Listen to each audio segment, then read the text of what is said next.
తిరుపతిరావు గారు సో ఇంతకు ముందు మాట్లాడినప్పుడు ఈ సభ పూర్తయిన తర్వాత ఏమనిపిస్తోంది మీకు? ఓట్ ట్రాన్స్ఫర్ ఏదైతే సజావుగా జరగాల్సి ఉందో దానికోసమే సభలు పెడుతున్నారు, నాయకులందరూ ఒకే స్టేజ్ మీద ఉండి మాట్లాడుతున్నారు, నాయకులందరూ అక్కడ కూడా గ్రౌండ్ లో కూడా కలిసి కింద స్థాయి నాయకులందరూ కూడా కలిసి ఉండే కలిపే ప్రయత్నాలు జరుగుతూ ఉన్నాయి. మీకేమనిపిస్తుంది? ఓట్ ట్రాన్స్ఫర్ సజావుగా జరిగే పరిస్థితి ఆంధ్రప్రదేశ్ గ్రౌండ్ లో కనిపిస్తా ఉందా? సో బహుశా మీరు కూడా దానికోసమే వెయిట్ చేస్తూ ఉన్నారు డెసిషన్ మేకింగ్ కోసం. ఈ సభ తర్వాత బీజేపీ ఇమీడియట్ గా తమ డెసిషన్ చెప్పే అవకాశాలు కనిపిస్తున్నాయా? ముందుగా రూపా గారు, నాదొక అసంతృప్తిని మేము ముందు వ్యక్తపరుస్తాను. Sure sir. ఫస్ట్ అవకాశం ఇచ్చారు, ఎవరెవరికో పిలిచారు, వారు జాయిన్ అవ్వలేదు. తర్వాత నన్ను పిలిచారు, మధ్యలో ఆపేశారు. కంటిన్యూ చేసిన తర్వాత మిగతా వాళ్ళు తీసుకోవాల్సింది. లేదు సార్, మీరు ఫస్ట్ మీరు జాయిన్ అయిన వెంటనే మీతోనే మాట్లాడిపించారు. సో దానికోసం కూడా లాస్ట్ లో బీజేపీ అనేది అంత రిలవెంట్ టాపిక్ కాకపోయినా నేను దానికోసం క్వశ్చన్ అడిగించాను. సో ఇప్పుడు ఓట్ ట్రాన్స్ఫర్ కోసం ఏంటి మీ ఒపీనియన్ ఏంటి? బీజేపీ డెసిషన్ కూడా ఇప్పుడు రాష్ట్రంలో కీలకమైన రోల్ ప్లే చేసే అవకాశం కనిపిస్తోంది. సో ఈ సభ తర్వాత డెసిషన్ బయటకు వచ్చే అవకాశం కనిపిస్తుందా బీజేపీ నుంచి? నేను మీ ప్రశ్నకి సమాధానం చెబుతూనే నేను ఒక విషయం చెప్తాను. సంక్షేమ పథకాలు, వాటి ఆధారంగా అధికారం అనే ఒక అంశాన్ని తీసుకుంటే ఈ రాష్ట్రంలో 1983లో ఎన్ రామారావు గారు అధికారానికి వచ్చారు. 2 రూపాయలకే కిలో బియ్యం అని చెప్పేసి ఆ రోజు బహిరంగ మార్కెట్ లో 3.5 రూపాయలు ఉంది కిలో. దాన్ని 2 రూపాయలకే ఇస్తానని చెప్పేసి వారు వాగ్దానం చేసిన మీదట ఆ ప్రభుత్వం అధికారంలోకి వచ్చింది. 2004లో రాజశేఖర రెడ్డి గారు అధికారంలోకి రావడానికి ప్రధానమైనటువంటి కారణం ఏదైనా ఉందనేసి అంటే నేను రూపాయికే ఇస్తానన్నారు. ఆ వేళ బహిరంగ మార్కెట్ లో 12 రూపాయలు ఉంది బియ్యం ధర. 1 రూపాయికే ఇస్తానని చెప్పేసి వారు వాగ్దానం చేశారు. ప్రజలు విశ్వసించారు. ఓటేసిన వాళ్ళు, ఓటుకు వచ్చిన వాళ్ళు విశ్వసించారు కాబట్టి ఆయన అధికారంలోకి వచ్చాడు. ఆ రకంగా చూసుకుంటే ఇవాళ భారతీయ జనతా పార్టీ మేము ఇంకా మా మిత్రపక్షమైనటువంటి జనసేనతో కూడా మేము కలిసి వెళ్తామా లేదా అనేది ఇంకా స్పష్టంగానే ఉంది. మేము ఇప్పుడైతే మాత్రం 25 పార్లమెంట్ సీట్స్, 175 అసెంబ్లీ సీట్స్ లోనే మా పని మేము చేసుకుంటూ వెళ్తున్నాం. ఏదైతే మేము వెళ్తామన్నటువంటి ఊహాగానాలతో ఉన్నటువంటి 2 పార్టీలు వారి క్యాండిడేట్లు ప్రకటించిన తర్వాత కూడా పాక్షికంగా. సో ఈ రకంగా తీసుకుంటే ఈ రాష్ట్రంలో అధికారంలోకి భారతీయ జనతా పార్టీ రావాలా?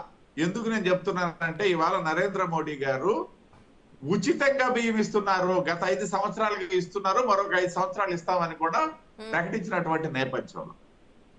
కాబట్టి నేను ఎందుకు ఇది ప్రస్తావించానంటే, ఒకటి భారతీయ జనతా పార్టీ తాలూకా గొప్పతనం ఏంటి, నరేంద్ర మోడీ గారికి ఎందుకు ఓటేయాలి అనేది నేను ప్రజల్ని అభ్యర్థించడంతో పాటు నా ముందు మాట్లాడినటువంటి మా సుందరరాం శర్మ గారు సంక్షేమ పథకాల గురింటే మాకు వడ్డెక్కిస్తాయని చెప్పేసి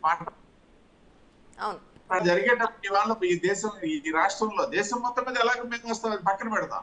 రాష్ట్రం గురించి మాట్లాడుతున్నాం కాబట్టి రాష్ట్రంలో మాకే ఓటు వేయాలి, లేదా మేము సమర్థించినటువంటి మా పార్టీలతో కలిపి మేము అధికారంలోకి రావాలి.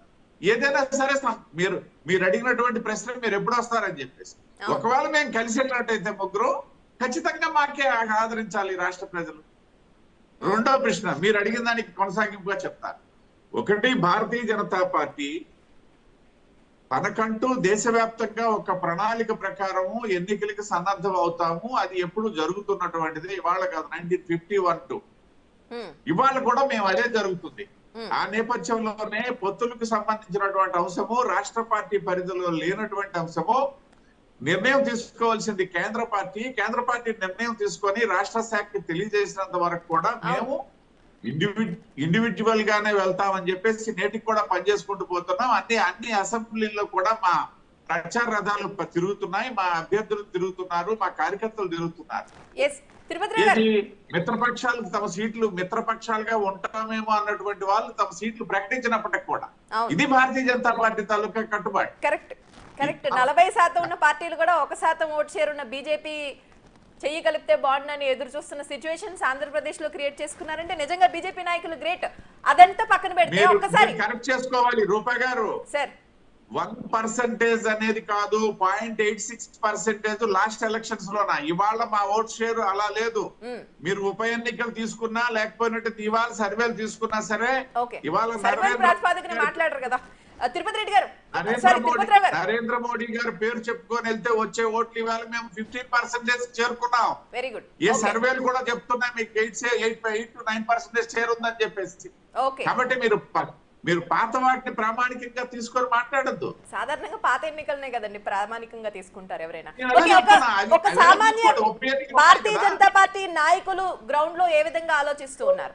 సో ఇప్పటికే పార్టీలన్నీ సీట్లు ప్రకటించేస్తున్నాయి, ఈ టైంలోనే మనం కూడా ఆ పొత్తులో కలిస్తే బాగుంటుందని ఆలోచిస్తున్నారా, లేదు ఇండివిజువల్ గా వెళ్ళాలని? ఇప్పుడు మీరు ఏదైతే 15% ఆశలు ఉన్నాయో మెజారిటీ శాతం నాయకులు ఏ విధంగా ఆలోచిస్తూ ఉన్నారు, గ్రౌండ్ లో ఉన్నారు మీలాంటి వాళ్ళు ముఖ్యంగా? మంచి ప్రశ్న రూపా గారు. భారతీయ జనతా పార్టీ నాయకుడే కాదండి, నా ముందు మాట్లాడినటువంటి శాంతి ప్రసాద్ గారు కూడా పొత్తులోకి వెళ్ళడానికి అంగీకరించరు. ఏ పార్టీతో కూడా. ఏ పార్టీ కార్యకర్త అయినా తనకు తానుగా ఎన్నికల్లో నిలవాలి గెలవాలి అనుకుంటాడు తప్పిస్తే పొత్తు గురించి ఎప్పుడు ఆలోచిస్తారు? సెకండ్ ప్రయారిటీయే. అదే విధంగా భారతీయ జనతా పార్టీ కార్యకర్త ఖచ్చితంగా పొత్తు గురించి ఆలోచించడు. తనకు తానుగా ఎదగాలి అనుకుంటాడు. అది ఇవాళ అవ్వచ్చు, రేపు అవ్వచ్చు, ఎల్లుండి అవ్వచ్చు. అందువల్ల చెప్పాను నేను 75 సంవత్సరాలు అయిన తర్వాత మేము ఈ స్థితికి వచ్చాం. ప్రపంచంలో అతిపెద్ద పార్టీగా, అతిపెద్ద ప్రజాస్వామ్య దేశానికి ఏకఛత్రాధిపత్యంగా 10 సంవత్సరాలు మా నరేంద్ర మోడీ గారు ఉన్నారు. మరొక పర్యాయం కన్ఫర్మ్ అయిపోయినటువంటి స్థితికి వచ్చామని అంటే మా ఆలోచన అది. అయితే నేను ఇందాక చెప్పినట్టుగా రెండో ప్రత్యామ్నాయంగా మాత్రమే పొత్తుల గురించి ఆలోచించడం జరుగుతుంది. ఇకపోతే సీట్ల విషయంలో కూడా రేపు మాకు ఎన్నో ఒకవేళ వెళ్తామా లేదా అనేది ప్రశ్నార్థకం, వెళ్తే ఎన్ని సీట్లు వస్తాయి అనేది ప్రశ్నార్థకం, ఊహాజనితం. అయినప్పటికీ ఎన్ని సీట్లు వచ్చినా సరే పార్టీలో అసంతృప్తి ఉంటుంది. మీరు ఇందాక అడిగారు జనసేనకి 24 వచ్చాయి. 24 కాదండి, 124 సీట్లు వచ్చిన తర్వాత కూడా అక్కడే మిగిలిపోయినటువంటి 51 సీట్లు మాకు రాలేదేమని చెప్పేసి ఆ పార్టీ కార్యకర్త అయినా, ఆ స్థితిలో ఉన్నటువంటి ఏ పార్టీ కార్యకర్త అయినా అసంతృప్తి ఉంటుంది.